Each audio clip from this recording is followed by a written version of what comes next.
last 2 to 3 weeks ago. Amen. Ay, wala. Hindi, buksan na ilaw. Praise God. So, ano po yung last thematic message po natin? Ang thematic message po natin, I do believe and what a great honor po sa atin na ang bawat mensahe ng Barnabas Very Timely, kapapasok ng New Year 2025, and pinumpisa po natin ang message po ng Panginoon na ibinigay sa atin, inaral natin, dinedrate natin, na tinalagang the new beginnings. Amen? So, sino dito yung nag-umpisa na?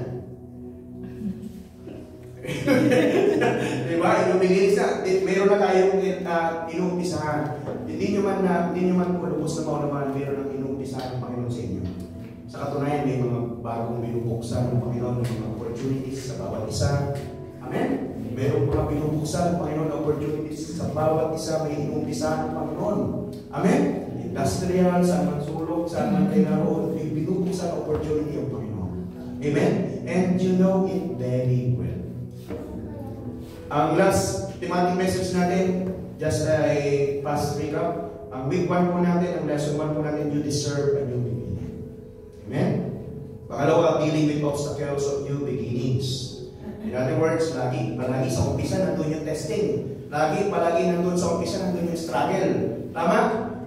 Pagka may pinapagawa sa atin ng Lord, minsan talagang struggle ka. Kasi sa umpisa pa lang, pero pag nakakbangan mo na, nakasanayan mo na, madali lang pala. Amen? Like, ang bawat isa sa atin, nung una mong tayo dyan, kinakabahan ka, struggle ka, pero yan na, tutuloy-tuloy na. Nagagampanan mo na. Like si Kuya Joel, nung kaninang pagtayo niya, nag-struggle, nawawala yung boses ng mas, pero unawa ko yan, kasi sa umpisa po talaga, magkakaroon ng struggle. Kaya nga, sabi, dealing with obstacles of new beginnings, but still, tuloy-tuloy mo na, I do believe, we are all overcomers. Amen? Living the new nature in us. In other words, yung bago mo ng pagkatao, sabi sa Corinthians 5:17, if you are now in Christ, you are a new creation. Ba't pinatay yung AC? Mainit.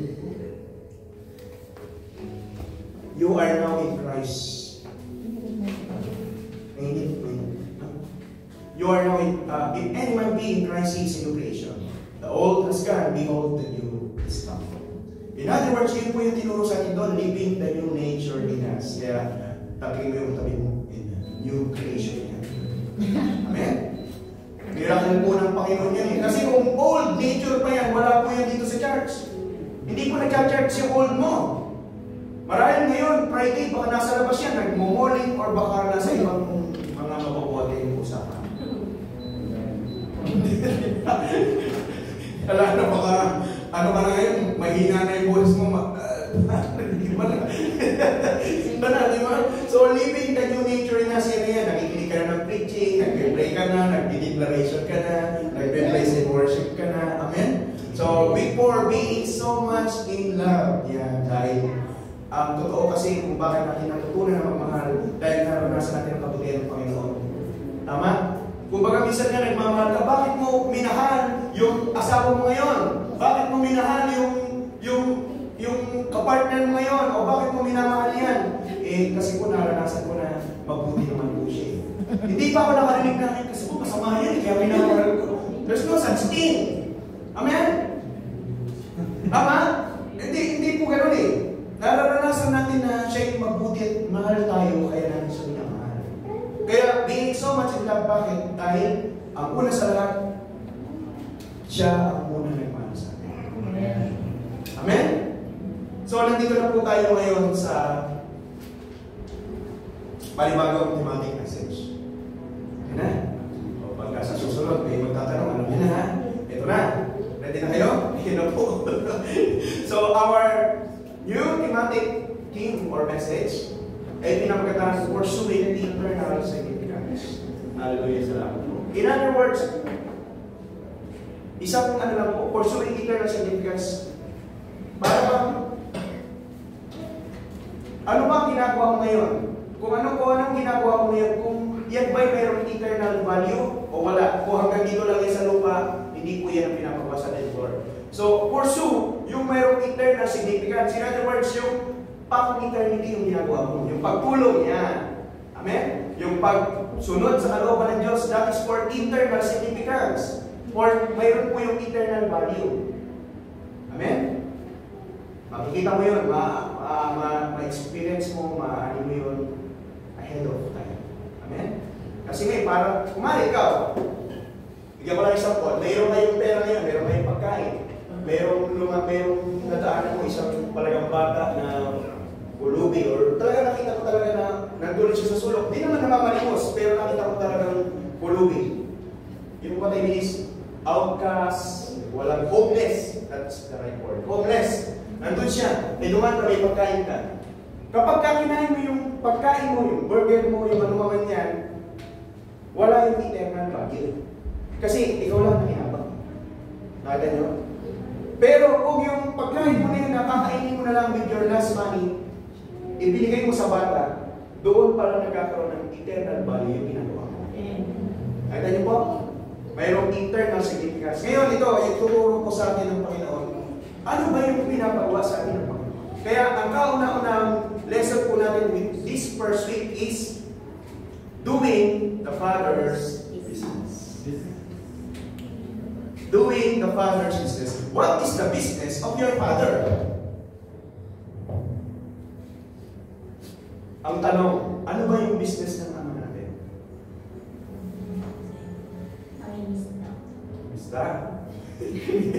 Diba? So yun yun, doing the Father's business. Natandaan nyo, may isang ama, tapos dalawa na, tulungan mo ko na sa ubasan. Yung isa tumango, pero hindi sumama. Yung isa naman, umindi, hindi ako sasama, pero kinalaunan, sumunod. Tama? Parang tayo yun eh. Tama? So, tayo lahat, yun na po yun. Pinapagawa tayo ng, sinasama tayo sa gawain ng Panginoon. Actually, napaganda po nito dahil tignan niyo po. Ang sabi sa John chapter 15 verse 16, you did not choose me, but I chose you.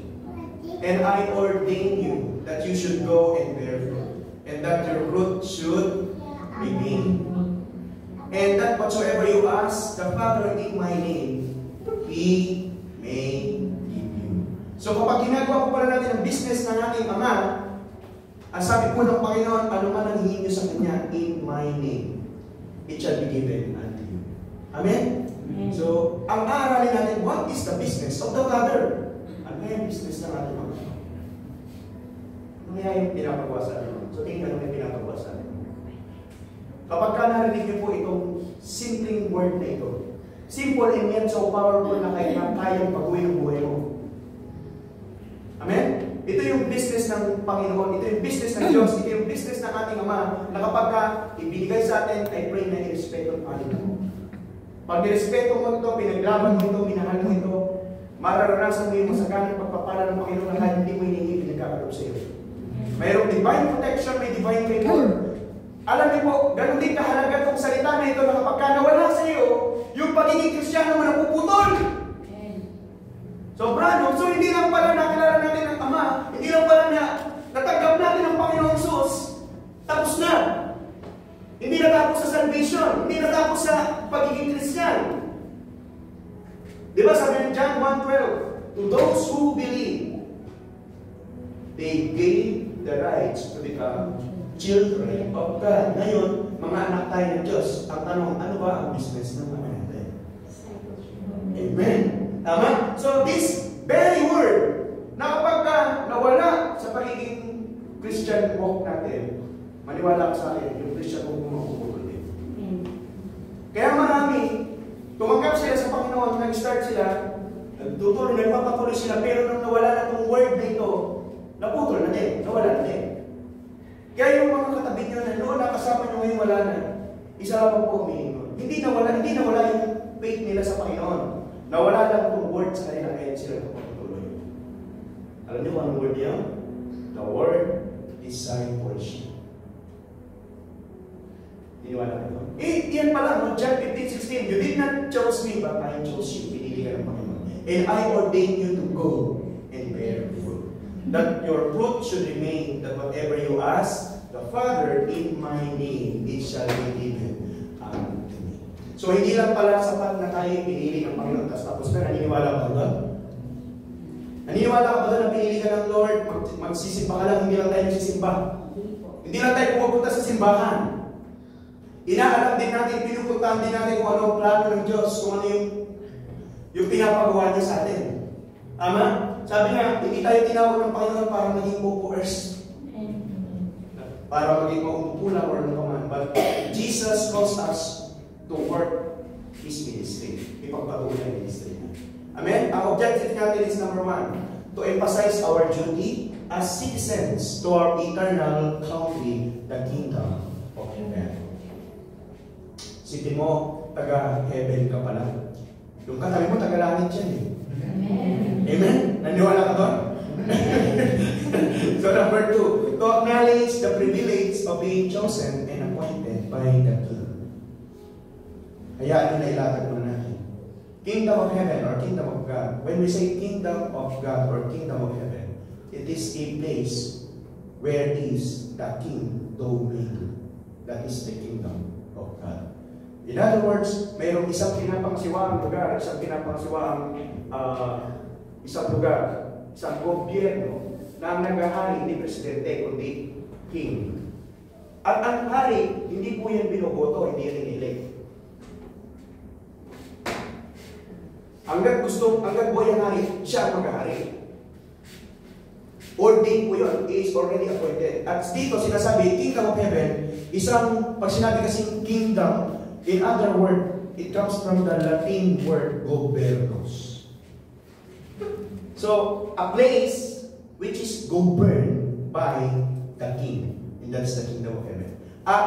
Para maging heavenly citizen ka, hindi ikaw ang gagawa ng paraan para maging heavenly citizen ka. Hindi ba lahat doon? Para maging American citizen, kung pwede siguro na mayroon tayong magawang paraan. Pero to become a heavenly citizen, hindi po. Alam niyo bakit? Ang king ang namimili ng magiging bayan niya. Ang hari ang namimili ng magiging. Kahit dito sa Qatari citizen, hindi kahit gusto nyo, kahit magtagal ka ng matagal dito, hindi. Ang hari ang namimili, ikaw, gusto kitang maging Qatari citizen. Wala namang magagawa. Dahil sabi nga po, ang batas ng hari, ang salita ng hari, hindi na babalik. Amen? So ito po yun. To acknowledge the privilege, ang privilegyo of being chosen and appointed by the King. Kaya tabi mo yung katabi mo, pinili ka pala ng hari. You are so blessed. Pinili ka pala ng Lord eh. Salamat sa Diyos, no? Pinili ka pala. Pero hindi ko natatapos. Amen? So sabi nga po, God has chosen us from the multitudes and appointed us for significance. Ilan na ngayon ang tao sa buong mundo? Approximately 8.5 billion. 8 billion, 5 million, something, and so forth. Ilan ang Kristiyano? Alam niyo ilan? More or less, approximately 2.38 billion. So wala pa sa kalahati yan. Ilan ang tao sa Qatar? Palagay mo na.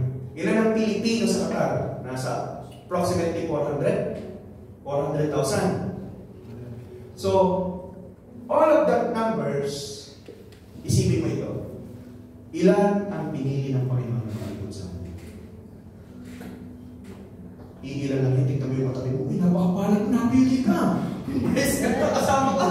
Praise the Lord. Tama? Sa dami ng Pilipino, let's face the reality. Ang sabi po ng Panginoon, hindi daw po makakalapit sa Kanya yung hindi pa pinutulutan ng Diyos. Tama? So, glory be to the living God, you are chosen. Sabi mo sa katabi mo, you are chosen.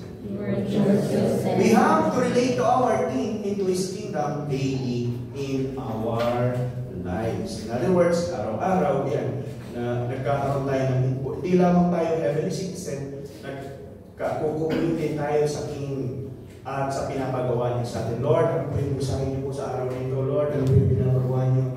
Tulungan niyo po kami kung ano po yung pinapagawa niyo. Amen? Tignan niyo po, the blunder with many Christians is their inability to relate to the present reality of the county of their spiritual world. Pag sinabing blunder, a careless mistake. Hindi kasi nila lubos na nauunawaan. Amen? Na mayroon palang pinapagawa, hindi lamang para ang buhay ng Kristiyano ay masayang tunay. Hindi. Mayroon pa isang kata, ang buhay ng Kristiyano ay kahit tulog lang. Hindi. May pinapagawa po. so sad to think that many were born in the country called heaven, and then they didn't know it. Some think God's kingdom is the biggest abstract, too hard to imagine, and so they become unbelieving believers. They say they believe, but could not perceive the reality of what they believe in. Nananampalataya ka sa Panginoon, yes. Ano sabi ng Diyos para makapunta tayo sa langit? Para maging kingdom citizen tayo? John chapter 3:3, diba? Sabi doon, unless a man be born, he cannot enter into the kingdom of heaven. So hindi sapat na naniniwala ka lang, hindi sapat na you believe. Kailangan magkaroon ng born again experience sa ating mga buhay. Mabago yung pananaw. Kaya ang sabi ng Romans chapter 12 verse 2, do not be conformed to the pattern of this world any longer, but be transformed. Let God transform your mind by renewing it through the Word of God. Tama? Do not be conformed to the patterns of this world, but be transformed by renewing of your mind so that you may know kung anong pinapagawa ng Panginoon sa iyo. Ang sabi, huwag ka na nga daw magtampisaw dito sa mundo dahil hindi ka naman taga-mundo. Taga-langit ka. Kaya nga, lagi nyo narinig, ikaw na taga-langit, you are above normal. In short, abnormal ka. Niniwala ka ba doon? Sabi mo, niniwala ka abnormal ka.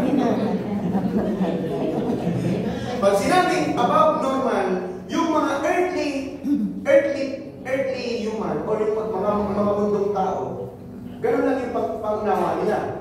Malamangan, makasarili, matampuhin, lahat. Name it. Hindi lang mapansin. Wala, lahat. Pero dahil ikaw ay Kristiyano na you are now a citizenship in heaven, nauunawaan mo sila. So yan, diba? Hindi mo na sila masyadong pinagpapapatulan. Bakit? Kasi nga, abnormal ka. Abnormal ka na. In other words, may pangunawa ka na. Amen? Hindi kayo yung pag-uwi kayo, yung mga mahal nyo sa buhay, makikita mo. They are all victim, slave by sin, hindi nila alam. Pero ikaw na binigyan na ng pangunawa, pinili ka na ng Panginoon. May pangunawa. Amen?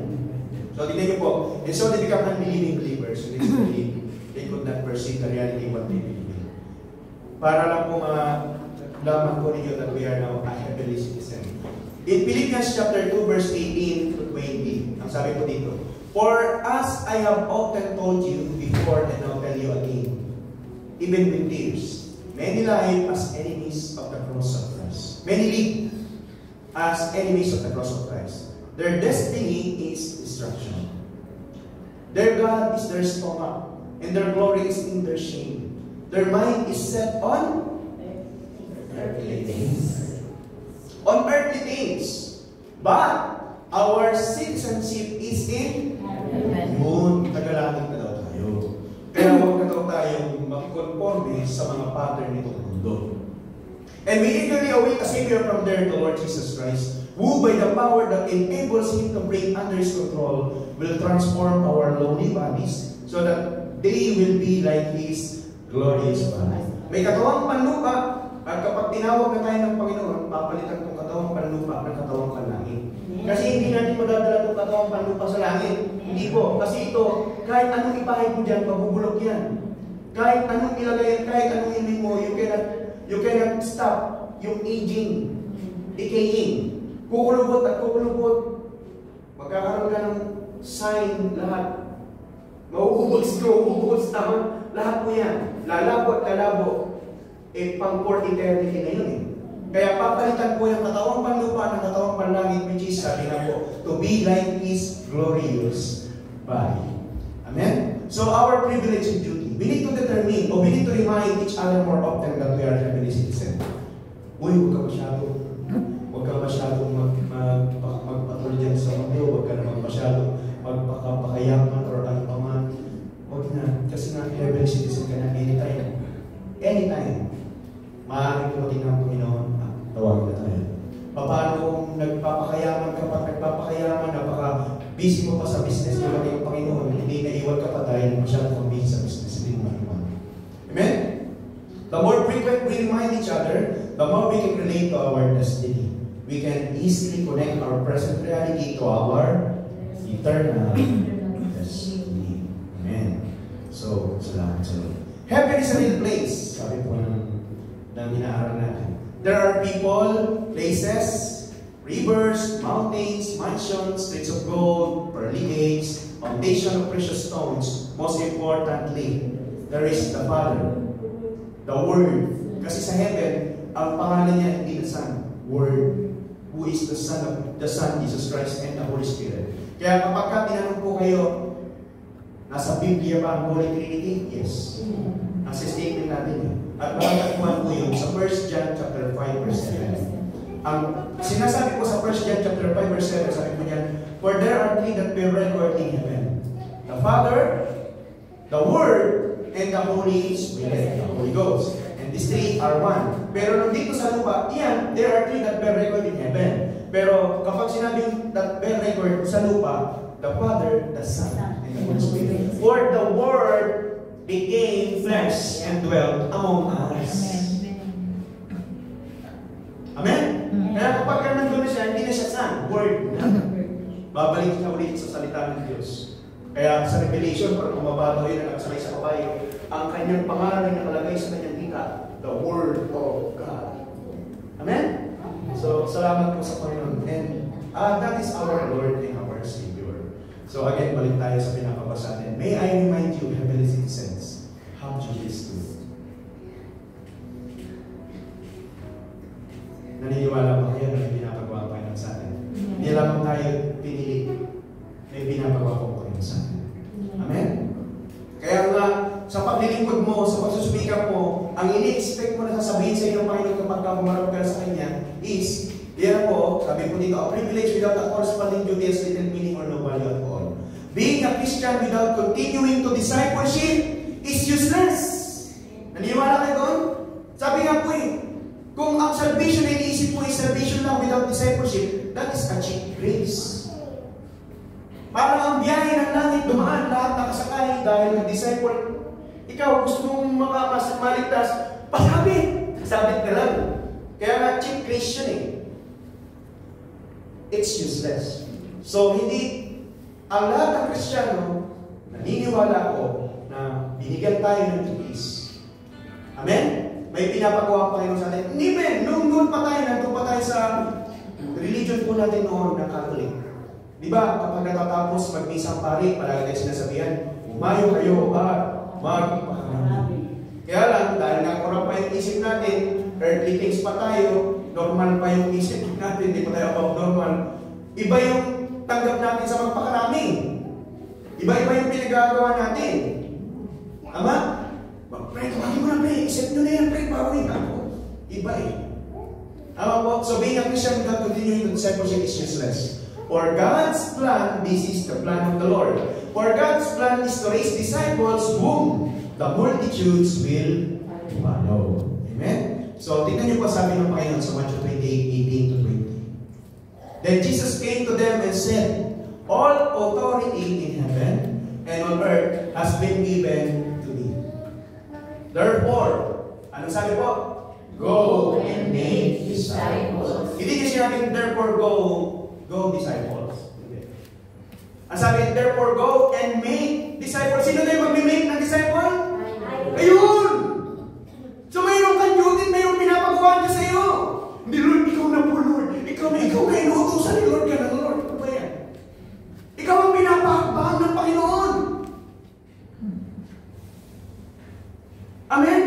Napakalinaw po, therefore, go and make disciples. Hindi niyo sinabing, therefore, go, disciples. Hindi. May sabi pala, therefore, go and make disciples. In other words, ang pinapagawa sa atin ng discipleship, dito mo maunawaan na kapag wala ang discipleship sa isang buhay ng Kristiyano, ang buhay ng Kristiyano, worldly pa din. Ang buhay ng Kristiyano dito lang din, hindi niya alam yung business ng kanyang ama. Again, the business of our Father is hindi pera. So, kaluluwa.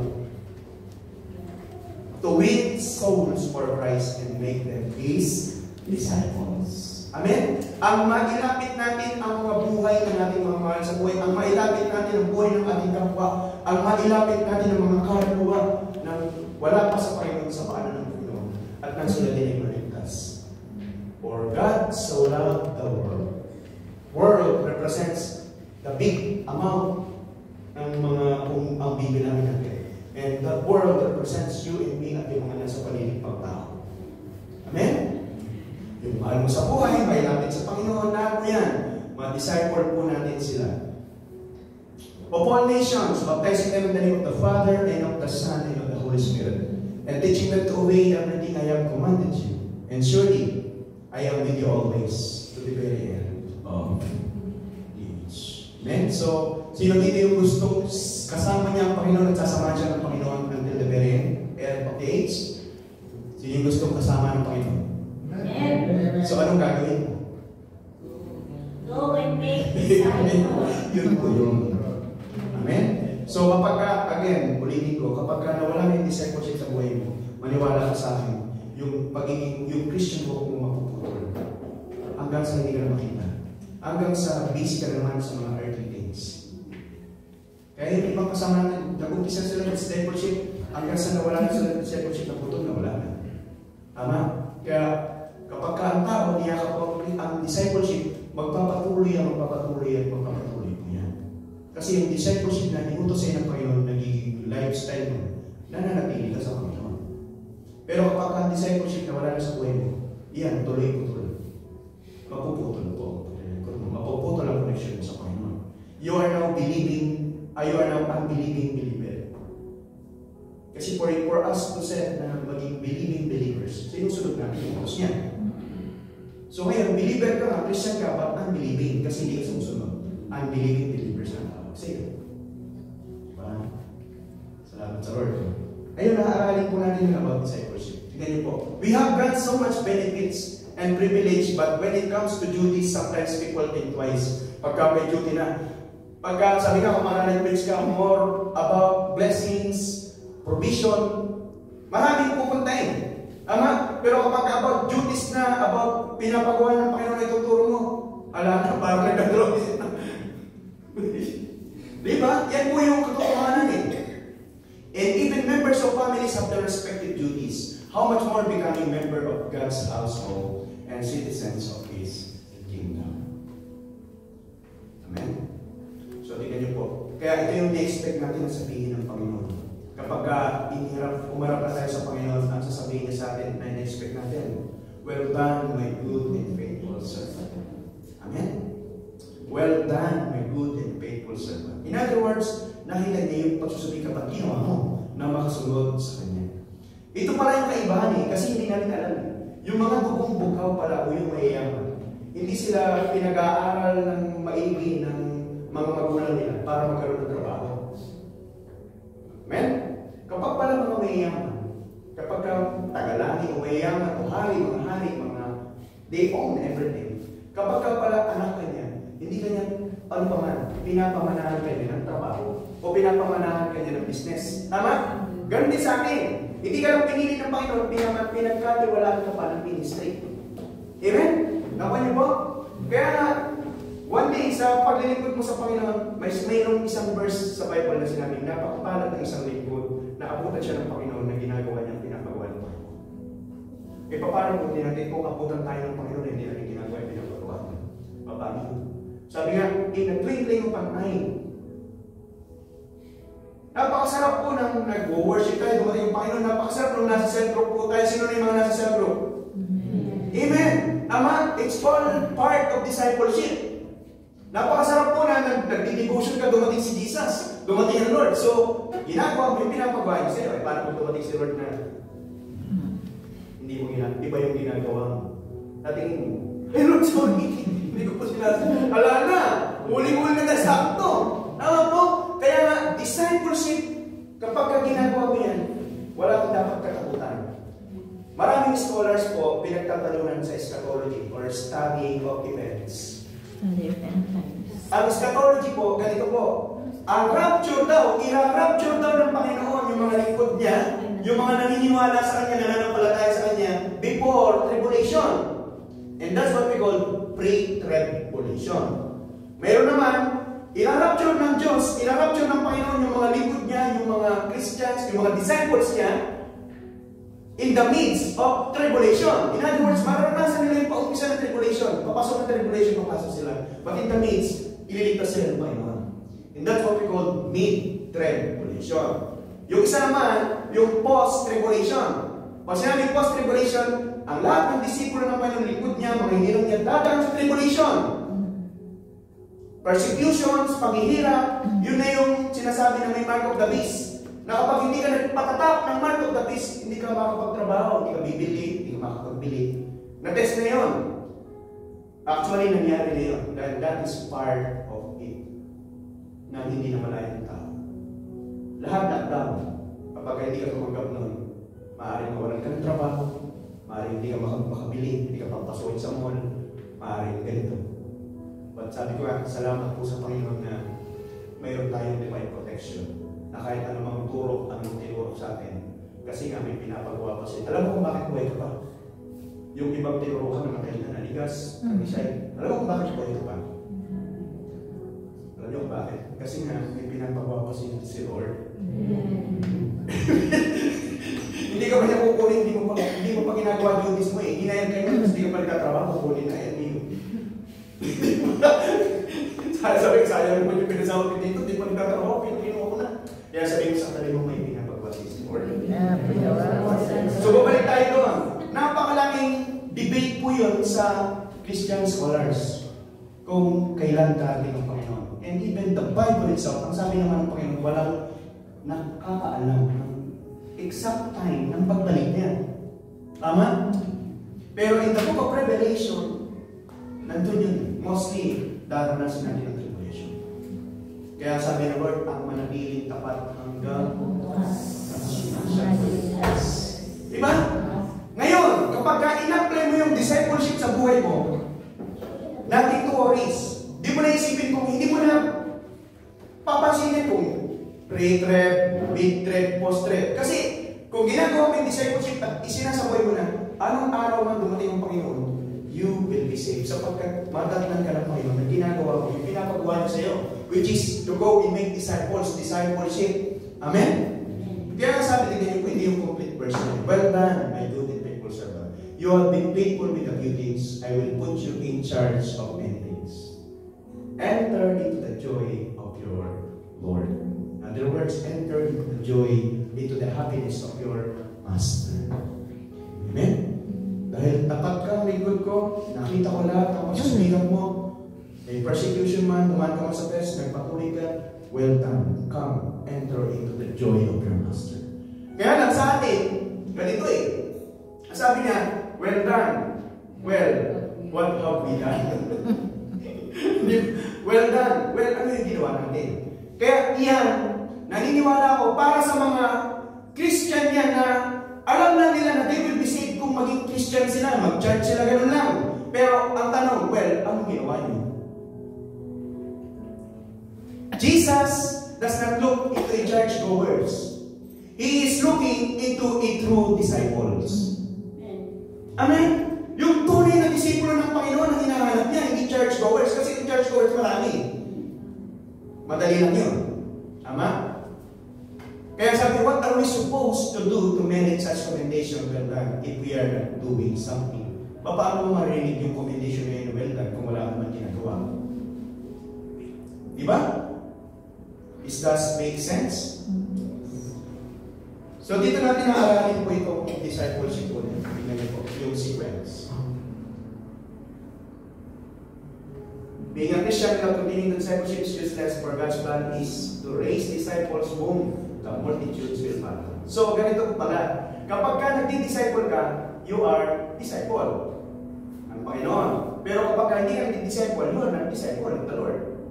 At pakasimple lang po pala. Bakit ka nagdi-disciple? Kasi disciple ako ng Lord eh. Bakit hindi ka nagdi-disciple? Ano alam mo doon? Hindi mo lang siya disciple, naniniwala ako, Christian lang ako. Yun po yun. So, for God's plan is to raise disciples whom the multitudes will follow. Para na mapapatunayan anong sabi ni mamaya, ni Apostol Pablo na nababasa natin. So, ang kauna-unahan, it starts with selection. Discipleship will start in selection. Like, una, si Jesus. Ama? Namili siya ng 12 disciples. Tama? So, ilan na ngayon? Yung 12 disciples, nag-disciples din dumami. Tama po? Kasi nga, itinuloy nila yung inuutos ng Panginoon na nung last will na ng Panginoon, nakakit na siya. Ang sabi niya, all authority has been given to me. Therefore, kumain kayo at gawin niyo mga alagad ko. Go and make disciples of all the nations. Baptize them in the name of the Father and of the Son and of the Holy Spirit. Parang tayo noon, hindi naman natin alam yun.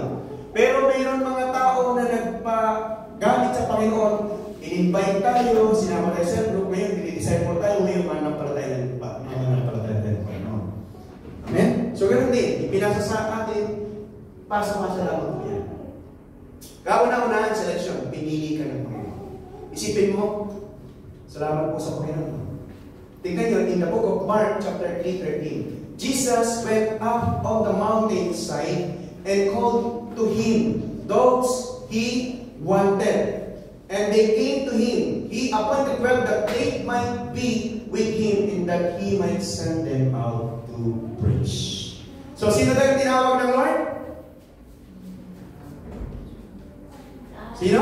Sabi niya, called to him. And Jesus went up on the mountainside and called to him those he wanted. Sino yung tinawag ng Lord? Yung mga wanted. Yung mga wanted. In other words, wanted pa yung katabi ko, kaya pala tinawag ng Lord yan. Ano yung kasalanan niya? Siguro napakapasabay natin noon, napakatigas na ulo natin. Tignan mo yung katabi mo, sabi mo, wanted ka pala ni Lord, kaya pala tinawag ka. Amen? So, buti na lang, tinawag tayo ng Panginoon. Amen? Buti na lang. So, ngayon, pinili na tayo ng Panginoon. Ano ngayon ang susunod? And they came to him. He appointed 12 that they might be with him and that he might send them out to preach. Salamat sa Lord. Kapag ka tinawag ka ng Panginoon, mayroon kang iniwan. Amen? Kasi hindi po pwedeng sumunod ka sa Panginoon, bitbit mo pa rin yung dala-dala ko. Kapag tinawag ka ng Panginoon, meron kang iwan. Ang verse, tignan niyo po. In Mark 1:16, as Jesus walked beside the Sea of Galilee, he saw Simon and his brother Andrew casting a net into the lake where they were fishermen. Ang sabi ng Panginoon in the verse 17, come, follow me. Jesus said, and I will make you become fishers of men. And in verse 18, at once they left their nets and followed him. Amen? Nung tinawag sila ng Panginoon, anong ginawa nila? Iniwan nila yung nets, iniwan nila yung bangka. Ano ba yung ginagawa mo nung tinawag ka ng Panginoon? Marahil church party goers ka, marahil manginginom ka. Pero tinawag ka ng Panginoon, iniwan mo yun! Amen? Akala mo na mahirap pero nangyayari na sa buhay mo. Nung tinawag ka ng Panginoon, drunkards ka, marahil nag-smoke ka, pero iniwan mo lahat yun. Marahil nasa mali kang relasyon, pero tinawag ka ng Panginoon, iniwan mo lahat yun. Amen? Amen po? So, glory to the living God, nandiyan ka na, tinawag ka ng Lord. Iniwan mo na. May iniwan ka, tama po? Pangalawa, association. Ito yung pangalawa, association. Pag sinabing association, ano yung sabihin niya? Association starts from the word aso. Diba? Aso. Ano bang meron sa aso? Parang ganito yan eh. Kapag like yung aso, ano ba yung mga karakter ng aso? Tangi ng aso. Diba? Kapag dumarating yung amo niya o yung master niya, diba yung aso talagang tuwa, yung puwit niya, diba talagang nagaganon pa, no? In other words, masaya siya. Pagka nakikita niyo yung amo niya. Tama po? Minsan, naihi pa yun sa saya, eh, no? Minsan talagang tuwan-tuwa siya. Ganon din sa atin. Kapag kadating sa Panginoon, nararamdaman mo yun. Kapag para sa Panginoon, pag para sa master mo, cell group, sama mo dyan. Kaya ang ibig sabihin association, tingnan niyo po, Jesus went up on the mountain and told to him those he wanted, and they came to him. He appointed 12 that they might be with him. In other words, palaging kasama. Di ba? Kaya kapag cell group, may cell group, sama mo dyan. Kapag gagawain, sama mo dyan. Walang iniwan yun sa aso kapag ano yung amo, di ba? Tinatakbo yung amo, dinilaglan. Uy, doon ka, lalapit ulit sa'yo. Ganun yun.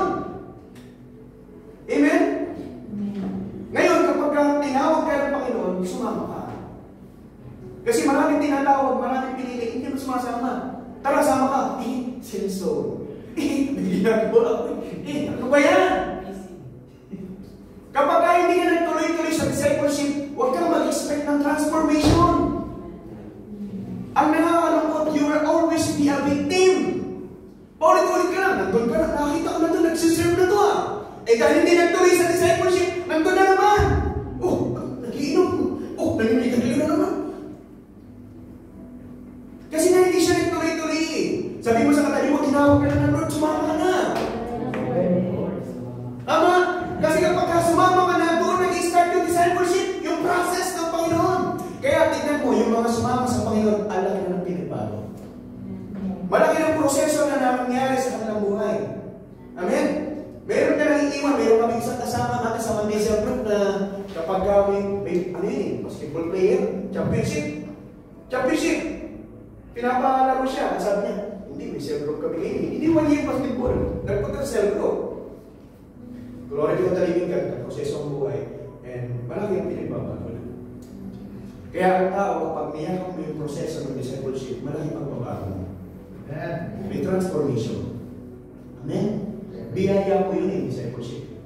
Kaya niya po, isipin mo, pigit mo yung mata mo, pasalamat ka, disciple ka. Kasi kung walang disciple sa iyo, marami lang sa kanila. Ba? Sinasama ka sa gawain, sama ka, pinili ka eh. Sama ka, sama ka dito sa gawain, sa group tayo, ayun, sama ka dyan. Hindi ba? Maki-associate ka na dahil papaguhin ka ng Lord. Amen po? So, doon sa association, you will be trained, you will equip, yan na po yan.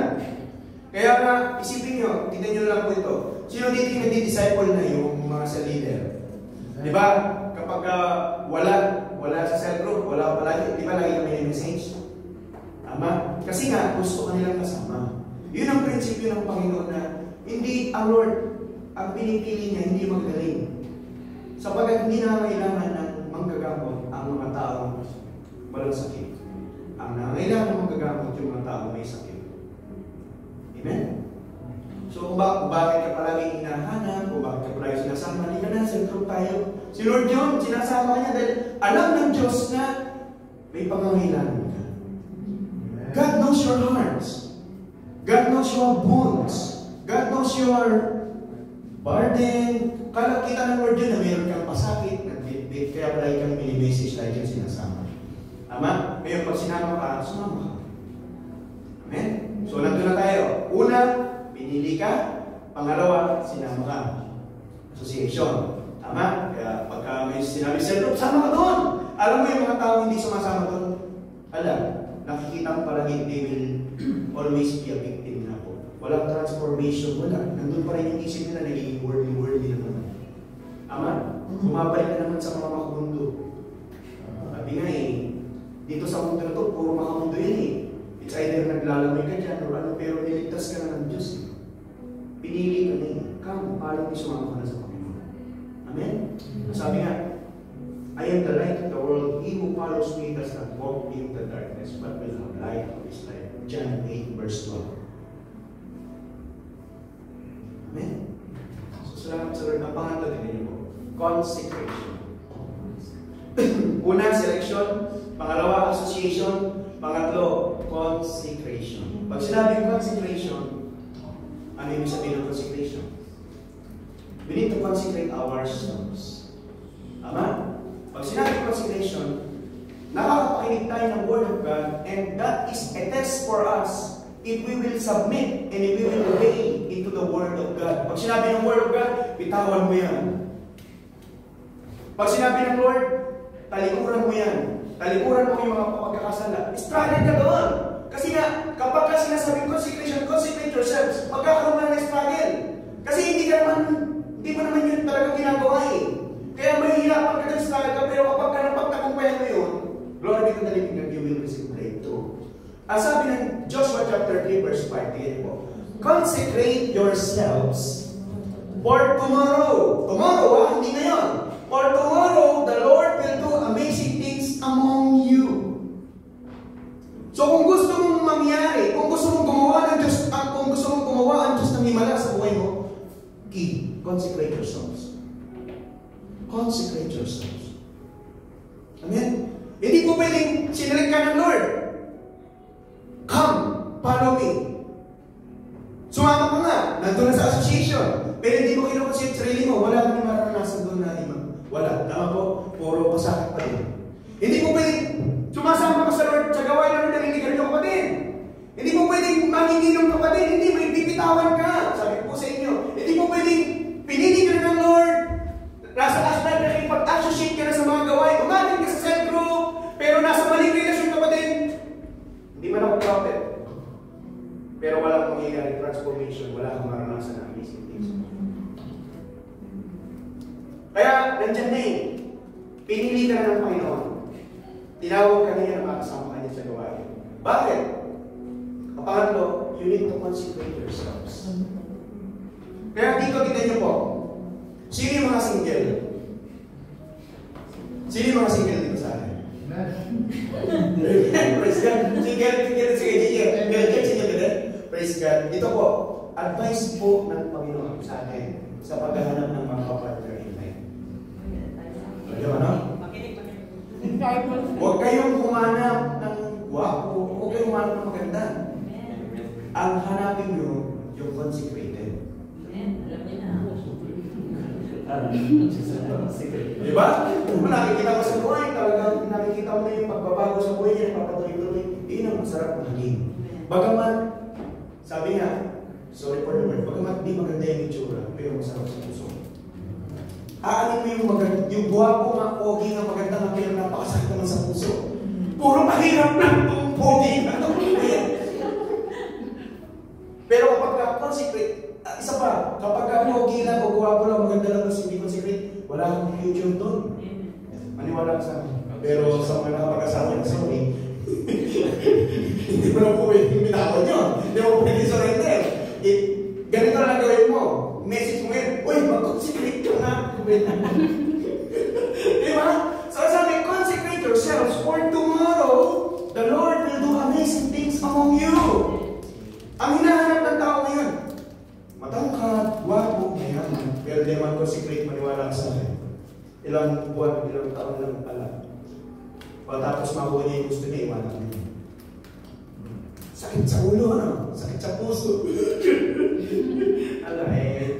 Kaya take my advice hanggang hindi pa nahuli. Kung ang anak ka lang din na mapapangasawa, yung consecrated na. Kasi sa consecrated, may future ka. Amen? Ang pinapagawa ng Diyos sa atin, tayo mag-consecrate. Ang gagawin ng Diyos, He will help us and He will bless us. So, pinapagawa sa atin ng Lord, consecrate ourselves. Ang gagawin ng Diyos, sa Diyos ang pagpapala, sa Diyos ang pagbibigay ng kalakasan, kakayanan sa atin. Amen? Consecrate ourselves, the Lord will bless us. Huwag kang hahanap ng, hindi tayo yung nagagawa ng amazing things, hindi po.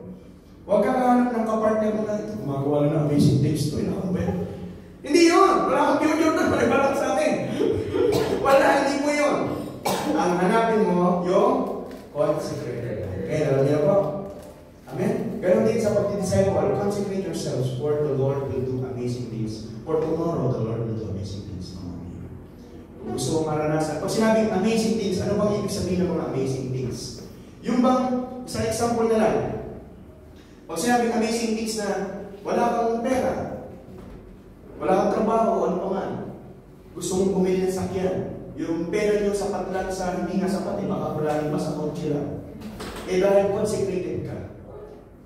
Ang gumagawa pa kayo ng amazing things, nakatanggap ka ng discount, may favor, lahat. At ang sasakyan mo ngayon, 7-seater pa. Praise God. Amen? So, yun yung mga kapalaran ng Lord. Mayroon pa kayong isang kasama ko na nakasama natin, yun pinapauwi na sa Pinas.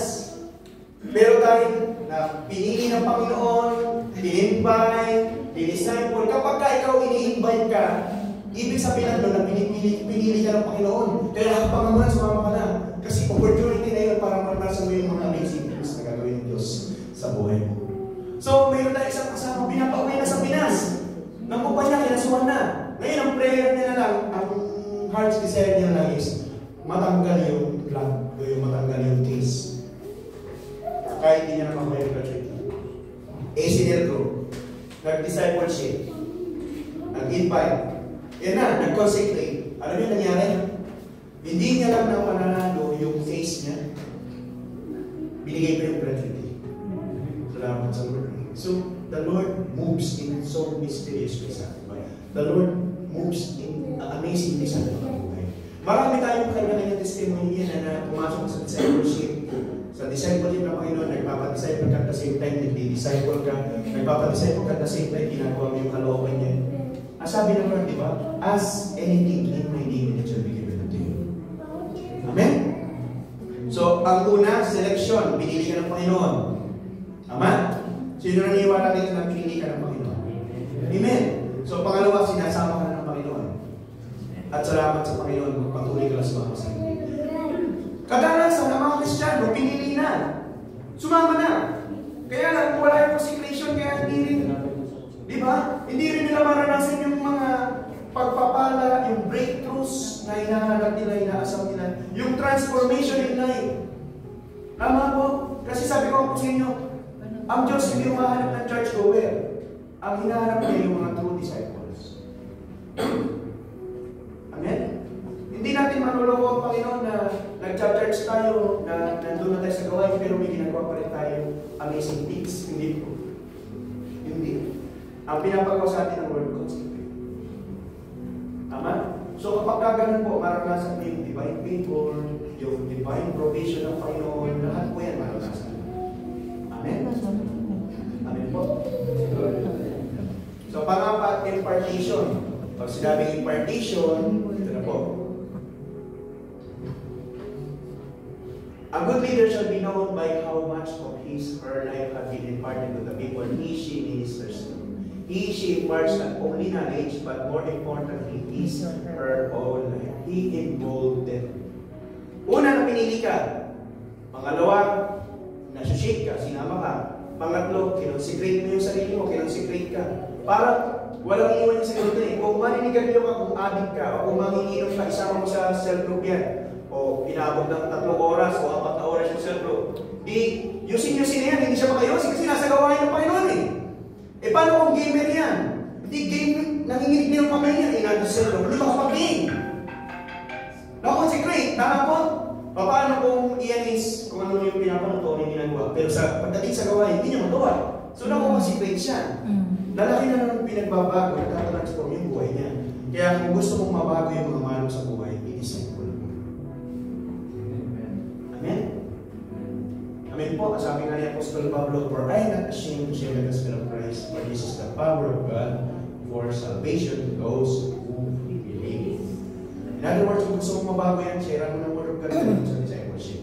For what is the meaning of discipleship? Discipleship means bringing back a life's person, bringing a life's person back into God's divine purpose.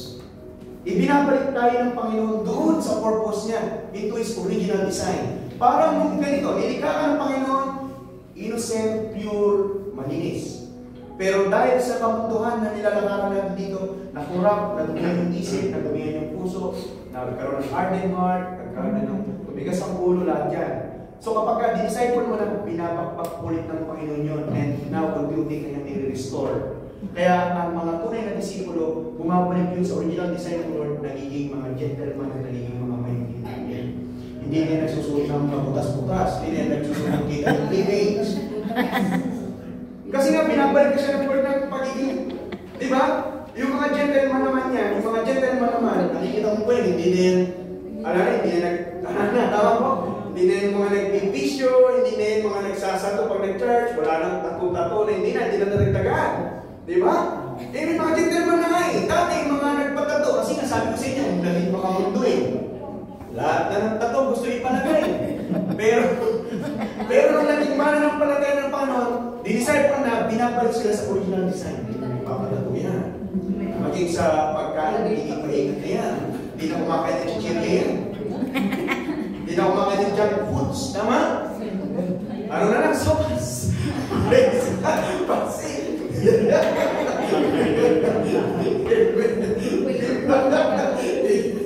Salamat na maraming gulay. Sopas, no? Salamat sa Diyos. yan. Sino dito yung disciple ka na ng Panginoon pero umiinom ka pa din ng alak? Gumagamit ka pa rin ng magic syrup. Kristyano ka na, naniniwala ka pa sa magic. Di ba? So, binabalik mo. Kung binabalik ng Lord, yung isip mo, yung buhay mo into His original design, ganoon din ang pamumuhay mo. Nagiging nature lover ka na. Tama? Mas gusto mo na yung may mga kalikasan, mapupuno. Kasi nga, ganoon eh. Binabalik ka ng Lord into His original design. Yung parang hinahanap mo yung peaceful, yung parang scene ng paradise, di ba? Yun na ngayon. Eh dati ang gusto mo doon sa mauusok, doon sa maiingay, yun na yun. Di ba? Yun ang dati gusto mo, yung mauusok. May ingay dito, may mga ganun ka, strobe lights. Strobe lights. Di ba? Ganun eh. Pero nga, nung disciple ka, ayaw mo na doon. Tama? Ayaw mo na doon. Sino dito yung nakaka-relate sa sinasabi ko? Amen. Ikaw yan kasi nga pinili ka eh. Sabi mo, oh, ikaw yun, you are selected. You are now associate, ina-associate ka na ng Diyos. Sinasama ka na. Sabi ko nga kanina, di ba, associate, it starts from the word aso. Di ba yung aso nga, yung kanina, nagkano eh. Yung aso, di ba, kapag nakita yung amin, talaga, minsan nagkakandaihi eh, no? Di ba, siya natin, no? Kaya Jacob, di ba, pagka sinasabi siya group sa gawain sa inyo, di ba, doon pa na excited ka na, huwag ka na po yung di ka aligagate, kasi makita mo, lalapit si Lord eh, tama? Darating si Lord eh, no? Yung iba nga, yung aso minsan, kakandaihi pa eh, no? Hindi naman sinabing ihiyan natin si Lord, o ihiyan natin yung gawain, di ba? Hindi naman gano'n. Without what I mean is, nandun yung excitement. Kapag ka pa sinasama ka sa gawain, nandun pa ba yung excitement? Amen? Kapag ba sinasama ka sa gawain, nandun pa ba yung excitement? Hindi ako makapunta. Ano ba yun? Ala, isipin niyo yun. Paano makapag-expect ng transformation, breakthroughs, amazing things kung ganun tayo? Kung ganun yung part natin. Kaya nga kapag sinasama ka, tingin mo, pag sinasama ka, sama ka. Nakakatawa yun. Amen? Kasi kapag inassociate ka ng Panginoon, isipin mo, nung wala ng Panginoong Isus, nakita nung mga para sa iyo, nung mga magagalit sa utusan, si Peter, si James, si John, nakita nila, hindi naman mga nakapag-aral ba't ganyan pulong Islam, ba't ganyan kainin? Nalaman nila, kasi kasama palagi Jesus. Kaya ang palagi kasama sa gawain ng Panginoong Isus, nagbabago ang buhay. Parang din naman yung matalim mo, napakatahimik. Yung napakahingin. Salamat sa Diyos. Tama po. Tingnan mo yung kakayo, hindi naman nagpipray yan eh. Kung mag-pray yan siguro, iba pa eh. Pray yan, Lord, pagtapain mo nga po ito, Lord, awahin na nga. Diba, Lord, mapahamak, matapa, nawa, ganun ang prayer siguro yan doon. Pero ngayon, pag-pray, Lord, ingatan niyo po sila. Lord, pagalingin niyo po ito. Lord, tulungan niyo po ito. Diba? Amen? Salamat sa Diyos. Mayroon isang kasama kami kanina umaga. Ang sabi niya, Pastor po, pagkadala ko yung sakyan, 25 birthday ako eh. Pinapagasolina daw, 25 birthday. Eh, minsan kapag na-out of the way pa, natatagdigan pa. Pero ngayon, kapag kahit sa gawain, sama mo na isama, hindi ko na alintana yung gastos ko sa gasolina. Kasi nga, sinasama siya ng Panginoon, may nababago na sa puso niya. Amen? May nababago na sa buhay niya. Amen po? Sino dito yung naniniwala na may nabago na sa buhay niya? Amen. Praise God. So kung wala pa, balik tayo sa number 3 ito. Consecration. Consecrate yourselves. Amen? So impartation. Isipin nyo, sa bilyon katao at that time, sila lang yung pinili ng Panginoon na makasabi niya and in-involve ni Lord sa ministry, sa gawain. In-impart ng Panginoon. Kaya nung nagkaroon ng impartation, nasabi nga sa 2 Timothy chapter 2 verse 2 sa amin ng Apostol Pablo, and the things you have heard me say in the presence of many witnesses, entrust to reliable people who will be able to teach others. Yun ang impartation. Tuturuan kita, dadalhin mo sa driving school. I do, you watch. I do, you assist. Kinalaunan, sila naman, you do. Parang walang iniwan dito sa sumunod na dito. Delegation na, number 5 na tayo. Impartation na, nagkaroon ng delegation.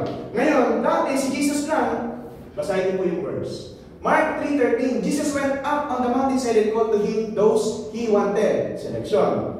And they came to him. He appointed 12 that they might be with him. Association. And he might send them out, ito na, to preach the gospel and to have power to heal sicknesses and to cast out demons. Na-impartation, nag-consecrate, na-impartation sa ministry, in-involve sa ministry ng Lord. Hindi palaging si Lord, o hindi palaging si San Leader, hindi palaging si Pastor ang mag-preach. Hindi rin palaging si Pastor, hindi rin palaging si San Leader ang mag-pray. Minsan inasahin ka. Pagka inasahin ka, impartation na ito, mag-mentor na ako, praise God. O ikaw ang opening prayer, impartation na ito. O ikaw yung mag-declare na statement of faith, uy, nangyari kami nangyayari. Pinili ka ng Lord, in-invite ka. In-associate ka, isinama ka. Tinuruan ka ng salita ng Diyos, and the Word of God brings conviction sa atin. And that's the consecration. Or the true meaning of consecration is to submit and to obey to the Word. Kaya, sabi ko nga sa inyo, struggle tayo sa consecration. Pag sinabi ng Word na, pray and fast. Mag-pray ka and mag-fast. Consecrate mo sa inyo. Nanginginig ka na yun. Nanginginig ka na, hapon na, nanginginig ka. Struggle ka doon. Kasi nga, ang consecration, hindi iyon normal sa'yo. Hindi yun usual sa'yo. Hindi mo yung nakasanayan kasi hindi ngayon ang buhay mo eh. Kaya nga, ibinabalik ka ngayon into original design sa Panginoon. Ama? Ama po? Yun po yun. Kaya nagkakaroon ng consecration. O ngayon, impartation noon, si Jesus lang ang nag-preach. Si Jesus lang ang nag-lay ng hands to heal sickness and disease. Si Jesus lang ang nagpapalala sa demonyo. Pero nung sinama ka niya, in-involve ka niya, diniligit ka na niya. O ngayon kayo naman. Parang kami, nung nagpakasyon kami, o ngayon kayo naman ang preach. O ngayon kayo naman ang share. Kapag ka inutosan ka, delegation yun. Amen? Susunod, o ngayon ikaw naman ang mag-preach ng tithes, you know? O ngayon ikaw naman ang mag-gitara.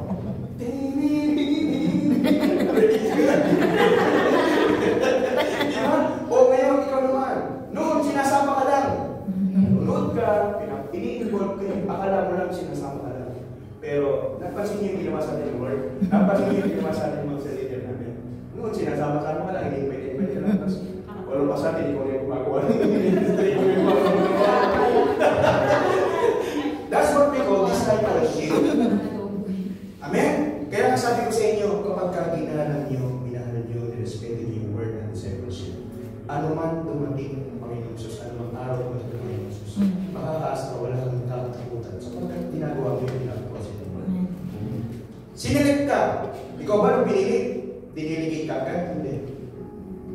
Isinama ka muna. Association. Pagkatapos ng association, sinirang ka ng mga word of God, kailangan natin surrender to how to overcome temptation, paano natin magpagtakumpento. Then we consecrate ourselves.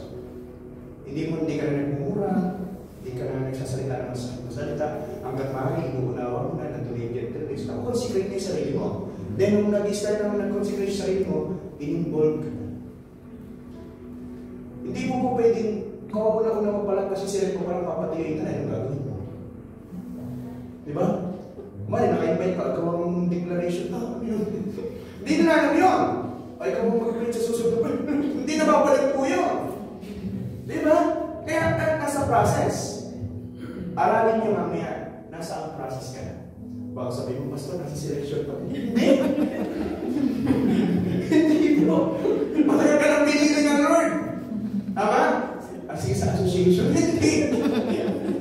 Amen? So, delegation. Sa bilyong katao, yung 12 disciple na yung gumagawa. Sila na yung nag-preach, si Apostol Peter na yung nag-pray for healing sa mga may sakit, sila Apostol James, sila Philip na yung nag-preach ng gospel, sila, wala, lahat ng mga lingkod. Si Apostol Pablo, ipinasa kay Apostol Pablo, si Apostol Pablo ay nagpapalalas ng demonyo, hanggang sa ipinasa kay Timoteo, pinagbili ng ni Apostol Pablo si Timoteo na ipasa mo rin sa mga taong mapagkakatiwalaan. Ang taong dinedelegate, kapag ka dinedelegate ka, it means na you are responsible and reliable disciple. Amen. Kaya kapag ka inutusan ka or dinidelegate ka ng sa leader mo, praise God, Hindi, dinidilig. Ba't ako? Sisinsunin o sinso. Tapos pagkatapos ni Lord, sorry po, may mga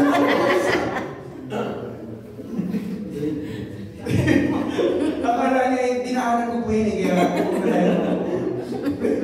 Diba? Diba po? Ayun po yun eh. So, yun na. Salamat po sa Panginoon, diniligid ka. Yakapin mo. Hanggang sa ipinasa kay Timoteo, hanggang sa Timoteo, nag-disciple din, ipinasa, hanggang sa ipinasa po kay, napunta po kay Bishop Orien, hanggang sa pinasa kay Bishop Ruel, hanggang sa pinasa kay Pastor Marlon, hanggang pinasa kay Pastor Sherwin, hanggang sa pinasa kay Pastor Bong, hanggang sa pinasa kay Pastor Sherwin, hanggang sa pinasa kay Pastor Roland, hanggang sa pinasa ko sa inyo. Amen? Isipin mo saan ang galing? Kay Lord! Amen? So ngayon, ipinasa sa iyo. Sabihin mo sa atin mo, ipasa mo yan. Ano ba yan? Ipasa mo yan. Tama po? Kasi nga, that is the process of discipleship. Ang vision ng Panginoon, world conquest. In other words, for God so loved the world that He gave His one and only begotten Son, that whosoever believes in Him shall be saved. Lahat maligtas, yun ang puso ng Lord. Pero hindi na biglang maniniwala at mananampalataya. They need the process of discipleship. Kaya ngayon, pinili ka ng Panginoon. Kaya sabi ko sa inyo, meron tayong privilegyo sa pagkatawag ng Panginoon and meron din duty na pinapapasok. Dito niyo maunawaan na, sabi ko nga sa inyo, ang maliligtas, hindi lang yung mga OPOers, hindi lang yung hindi lang yung pinili lang ng Lord na maging Christian, hindi po. Sabi nga po ng isang pastor ang pangit naman pangit ako pag nag-rapture, point mo lang makukuha. Kasi point mo rin parang paano yun? Kasi pag nag-rapture, point. Di ba? Ano sabi ng Lord? Di ba? Kung ang kamay mo ang nagiging sanhi ng pagkakasala mo, mas may ipagputulin mo yung kamay sapagkat mas maganda mapunta sa langit ng putol ng kamay. Kaysa naman itapon ka sa naglalagam na apoy na kasopre, mapunta ka sa impyerno ng buong katawan mo. At kung ang mata mo daw naging sanhi ng pagkakasala, mas may ipagpukitin mo yan. Mas maganda pang mapunta sa langit ng bulag kaysa itapon ka sa impyerno ng buong katawan. Natatakot tayo pag-aralan ng impyerno, but si Jesus mismo nag-preach ng impyerno. Ang sabi doon, sa impyerno, mayroon daw uod na kumakain sa laman mo. Gusto mo ba yan? Dito ka lang, nakuhan ka na ng bago, dinig-dinig na lalong karoon ka ng dinig. Paano ba yung uod na kinakain ng laman mo? Hindi naman nakuha siya laman mo. Minuto po yun. Ganon din yun. Paano yun? Puro kwit ko lang yung sumusunod kayo. Hindi, bakit nyo magpasalangit? Pangit yun, no? Kaya, gamitin mo na lahat ng buong katawan para maligtas yan. Amen? Amen po? Praise God, salamat sa Diyos. Hindi lang daw tayo church goers. We must go and make disciples. Amen? So ito na, nadiligid na sila. They preach, they have the power to heal sickness and to cast out demons. Ano ba yung sumunod? Ang sumunod, number 6, ayun ang sabi niya po. The Lord Jesus expects His followers to become workers. Si Lord yung nag-utusan, hindi naman si pastor eh. Sabi mo sa inyo, pinasa ko lang sa inyo eh. Tama? Hindi the Lord hindi po yan. Kay Jesus po galing ang vision. Si Lord Jesus po nagsabi, go and make disciples. Amen? Kung ano yung napasa sa kanila, ipinasa natin nila sa atin. Hanggang sa ngayon, pinasa atin. Amen po? So the Lord Jesus expects to become your followers. He doesn't expect us to be religious. For religion cannot save us. Ang religious, yan, yung mga mag-church ka, pag-birthday mo, may mga Pasko, may bago ka sa paros, bago kang damit, simbang tabi. Yun ang religious. Tapos pagka, pipila ka na, nalalawin ka yung siklas. Religious yun. Tama po, pagka tumating naman yun lang yun, yung mga ganun. Tapos, it is all religious. In other words, traditional po, ritual. Naging ritual na lang. But the Lord, He doesn't expect us to be religious, but to do the ministry responsibility. In other words, ipagpatuloy yung ministry na yung isa ng Panginoon. Kung si Lord Jesus nag-disciple, disciple ka din, followers ka ng Lord, disciple ka din. Kung si Jesus nag-cast out ng demons, mag-cast out ka rin ng demons. Kung si Jesus nag-pray, nag-heal, ang sabi nga ng Lord, teach them to observe, to obey all things that I have commanded you. Sundin mo yun. Kung anong inutos ng Panginoon, ituro mo din sa kanila. Amen? True disciples are reliable people, for they are responsible people. Makakakita ka po sinabing reliable ng pagkakatula. Kaya ang tao, dinidelegate ng Panginoon. Sila na yung mga dumaan sa mga pagsubok na mapagkakakiwala. Amen po? Amen? So yan po yan. True disciples are reliable people. Bakit ka? Hindi pagkakatiwala ng Panginoon yung mga kaluluwa o yung business niya sa tao hindi ka pagkakatiwalaan. As simple as that. Amen? So kung bakit tinilapit sa inyo dahil nakita ng Lord na mapagkakatiwalaan ka. Amen po? Amen? Salamat sa Diyos. So, sabi ko po, a responsible person is one who is disposed to take his duties seriously, to think about them and to make serious efforts to fulfill. Malayo pa yung Merkulis, nag-isip na yun kung ano iluluto, ipapakain sa inyo. Malayo pa yung Merkulis, nagpa-practice na yun kung anong tututukin na yan, papaawit namin para sa Panginoon. Reliable eh. Pero hindi reliable, siyempre pa natin yun. Next day pa yan. Tuloy ko. Nakita nyo?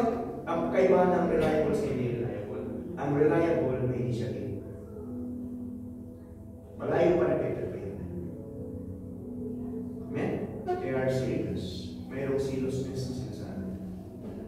Amen po? So, pang-anim, supervision. Of course, yan, napapantayin mo na yan. Iingatan mo na yan. Mapantayin mo yung mga plugs sa pinagkatawa na sa'yo. Nagsusupervise na. Amen po? So sabi, one of the most important thing in discipleship is translating the word in life action. Amen po. So yung salita ng Panginoon nagiging buhay na sa mga buhay. Praise God. Masaya na. Kaya ngayon yung kagalakan mo, yung kalakasan mo, pag nakikita mo yung mga dinidisciple mo, nagpapatuloy. Praise God. Masaya ka na. Tama, kagalakan mo na yung salita ng Diyos, nagkatawang tao na. Kaya yung salita ng Diyos, pag sinishare, dinidisciple mo yan, nagkakatawang tao. Praise God. Amen? Amen po. So, i-a-apply na na isa sa buhay na nakikita na sa buhay ng tao. Sasabihin sa iyo mga nasa paligid, ang laki ng pinagbago mo. Nagbago ka. Ano ginawa mo? Anong sikreto? Anong sikreto? Discipleship po. Nagpa-disciple po kasi ako. At nagdi-disciple po. Amen? Ang taong nagpapa-disciple, nagbabagong buhay. May transformation. Kasi kung ano utos sa Lord, devotion ka. Devotion ka. You're doing it for the Lord. Malaki pinagbago mo. Praise and worship ka. Hindi ka na nagiging warrior, nagiging worshipful ka na. Amen? Kaya salamat sa Panginoon. And sabi ko, as a leader, you must lead your people in the driving school and expose them to the works in the ministry. Chinecheck mo yan. Kamusta na kaya? Nasaan na kaya si ganito? Nagpatuloy kaya sa process? Ano na kaya? Yan na. Inaaral mo na sila. Pinapapera na. Pinapangasiwata. Amen? And last, reproduction. Pag sinabi sa reproduction, ito po din yun. Pinag-related ko na. Jesus went up on the mountainside and called him to those he wanted. And they came to him.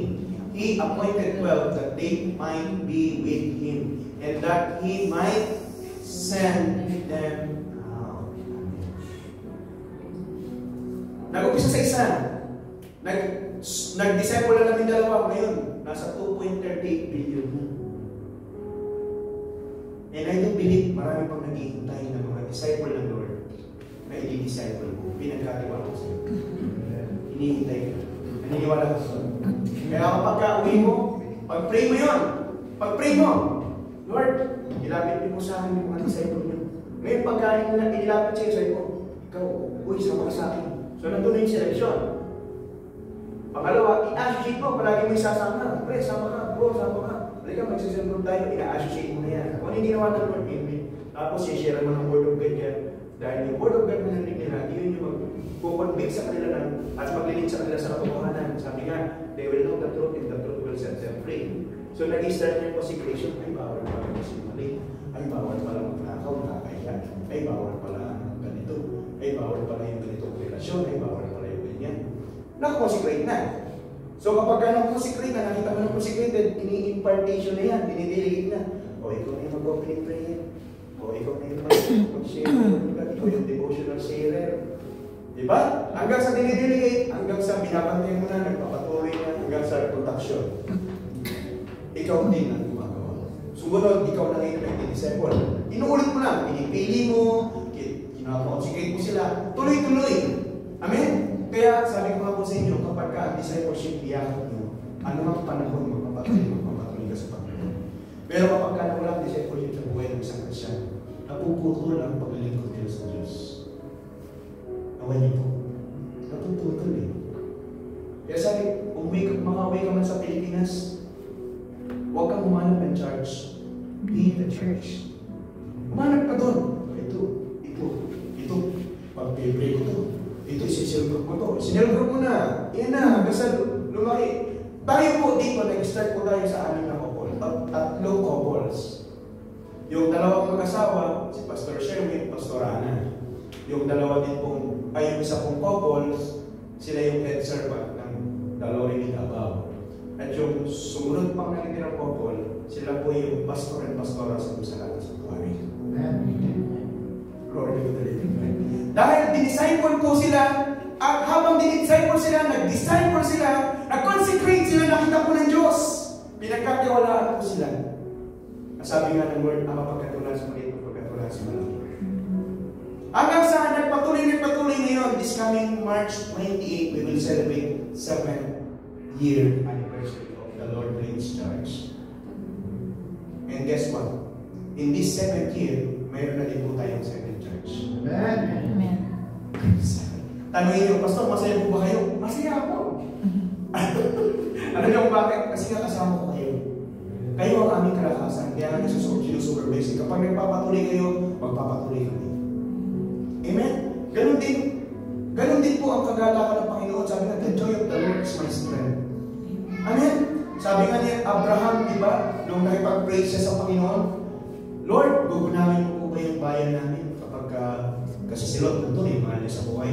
Lord, gugunawin niyo po ba pag may nakita kayong 5 taong matuwid? Alam-alam sa 5 taong matuwid, hindi ko gugunawin. Lord, ay nag-isip siya, kapag may umabot na 5 puyo na, alanganin siya 5 puwa. Iparang-praise na lang natin. Sabi pa ni Abraham, Lord, gugunawin niyo po ba yung bayan mo yan sa 30 matuwid? Tumawad eh. Alang-alang sa 30 matuwid, hindi ko gugunawin. Inapag-isip niya ulit, alang-alang na. Lord, sa 10, gugunawin niyo po. Alang-alang sa 10, hindi ko gugunawin. Walang pinagkaiba po yun ngayon. Ang gawain po natin sa Panginoon. Kaya ang prayer ko minsan, Lord, gusto ko na mag-quit. Minsan dumating ka sa point na gano'n eh. Lord, para bang dumating ka sa pag-pray na gano'n kaya siya. Lord, kay Abraham, Lord, alang-alang mo sa 10 nagsusumikap na maglingkod sa iyo alang-alang sa 20 na nagsusumikap na maglingkod sa iyo sa sanctuary, hayaan niyo pa rin mo bang patuloy niyo sa lahat ng sanctuary? Alang-alang sa 2. Napag-isip si Pastor, alang-alang sa 2. Lord, sa 15. Ganun po eh. Lord, alang-alang sa 15, hayaan niyo pa rin po bang magpatuloy sa sanctuary? Magpuprovide pa rin po ba kayo? Kasi si Pastor wala akong trabaho eh. Alang-alang po sa 15 nagpapatuloy, magpuprovide pa rin po ba kayo? Hayaan niyo po. Kasi kung di kayo tutulungan ng Lord, sino magpaprovide ito? Limitado lang yung source of income natin. Salamat nga po sa Panginoon sa divine favor niya na yung karama natin nasa pinakababa, minimum lang eh. Sipin nyo yung iba, nagugulit, ha? Ganun lang yung karama niyo, 180, 200, parang talang iba. 1,000, inaabot ng 1,000 plus. Ganun din. Lord, alang-alang na lang 5. Lord, alang-alang sa 10 na nagsusumikap po na makasunod sa inyo. Pagamat nadadapa po yun, dapa tayo, nagpapatuloy po yun, nagsusumikap po yun. Ang sasabihin ng Lord, alang-alang sa 10 na yun, magpapatuloy ako sa lahat sa Panginoon. Alang-alang sa 10. Kanina, mayroong isang taong alam mo yung buhay niya. Pero nakita ko tumayo tapos nagpapaawa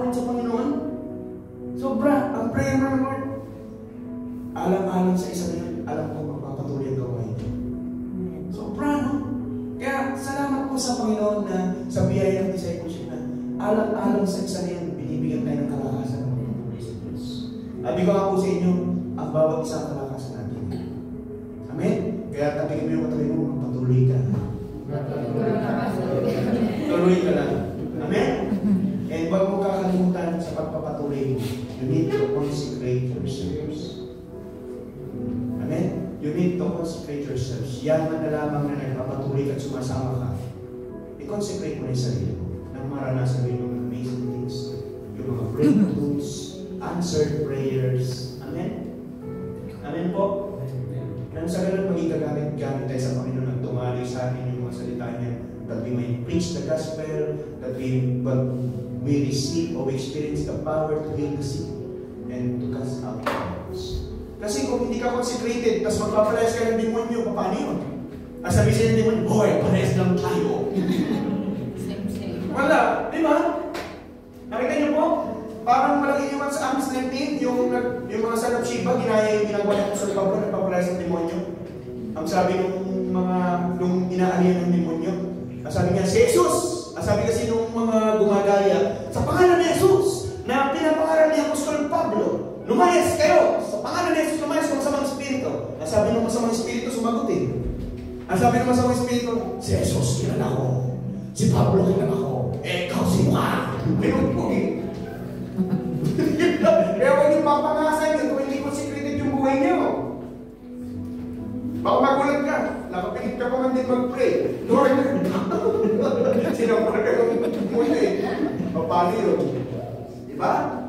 Eh, mag-ihil ka ng mag-pray ka muna sa disease. Mamaya, malipot sa'yo. Sakit ka daw. Sige, tatulong ko sa'yo. Diba? Hindi ka kasi consecrated eh. Tama? What if, dahil ka sa sitwasyon ng buhay mo na nangangailangan ng kagalingan sa sakit ka ng ismahan mo sa buhay? What if, dahil ka sa sitwasyon ng buhay mo na ang lubhang nangangailangan ng kagalingan ay yung pangalan sa buhay? Doon ka palang mag-consecrate. Marami ba ang lahat? Pero if you're living a life, a consecrated life, ano man ang mangyari? Lord, wala mo kami ganito eh. Bibigyan ng Lord. And tomorrow, the Lord will do amazing things among you. Yun ang sabi ng Lord eh. Lord, nag-pray ka ngayon, nag-consecrate ka, Lord. Kaya pong bahala, natouch ko po sa inyo. Tomorrow, the Lord will do amazing things among you. Nararanasan mo yung pabor ng Panginoon, nararanasan mo yung pagkilos ng Diyos sapagkat nakikita ng Panginoon siyang pagsusubikan mo. The Lord recognize and appreciate even the small details ng pagsusubikan niya. Amen? Kaya sabi ng Lord, di ba? Ask my Father in my name, and it shall be given to you. Amen? Sabi nga po dito. Our goal is to make every believer a leader of leaders. Parang ikaw ngayon believer, pero dadaan ka sa disciple one day, you will be a leader of leaders. Dadaan din disciple mo din, they will become a leaders of leaders. Amen? So you are not meant just to be saved. You are meant to make a difference. Hindi lang, Kristiyano to pero wala naman nabago. Hindi po. You are meant to make a difference. You are meant to do the ministry works. Amen? So can we all stand up po?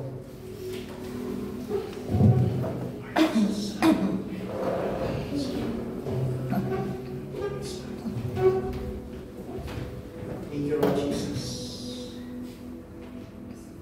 Maraming salamat. Thank you, Lord Jesus. Sino po dito yung alam mo sa sarili mo na tinawag ka? Sino dito yung alam mo sa sarili mo? Palagi kang sinasama ng Panginoon. Pero isa lamang po yung naging kanta. Naminis po natin yung consecration. There are areas in your life need to be surrendered, need to be submitted to the will of the Lord. I pray, Lord, bigyan niyo po kami ng amin na kung saan matutulungan po kami madala sa atmosphere of consecration. Alam niyo po, binigay ng Lord namin this year po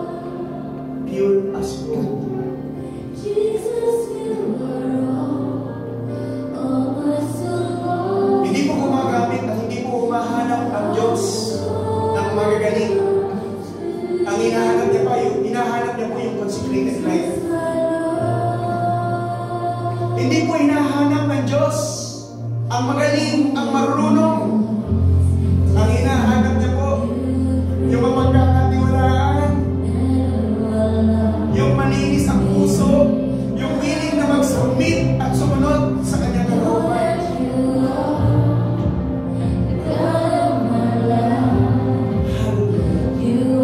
And if you are those people, pero sabihin mo, Lord, nalumihan. Lord, may mga nagigigat lang. Nalumihan ko ang aking puso, nalumihan ang isipan. Ayaw na opening the altar of the Lord.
Buksan niyo ang aming puso. Makikita niyo po ang isinisigaw. Kabutihan ng mga mahal namin sa buhay. Kaayusan ng mga mahal namin sa buhay. Kagalingan ng mga mahal namin sa buhay namin sa inyo. That is our desire. Kaya Lord, tulungan niyo po kami. Depart from you, we are nothing and we can do nothing without your divine intervention in our lives. Ano ba yan? Without your wisdom, knowledge, and understanding. Ano po ba yan? Continue to move in our hearts, in our lives. Lord Jesus. Hallelujah. With the anointing of the Lord move in you. And let the Holy Spirit, let the Lord minister you right now. Kung kinukulbig ka ng Lord, you can kneel down. Kung kinukulbig ka ng Lord to surrender it to the Lord, just simply surrender. Kung kinukulbig ka ng Lord to release forgiveness, release right now. Kung kinukulbig ka ng Lord to pray for your loved ones, pray for them. Hallelujah. Kung kinukulbig ka ng Lord to lay your hands to the sick, lay your hands right now. Kung kinukulbig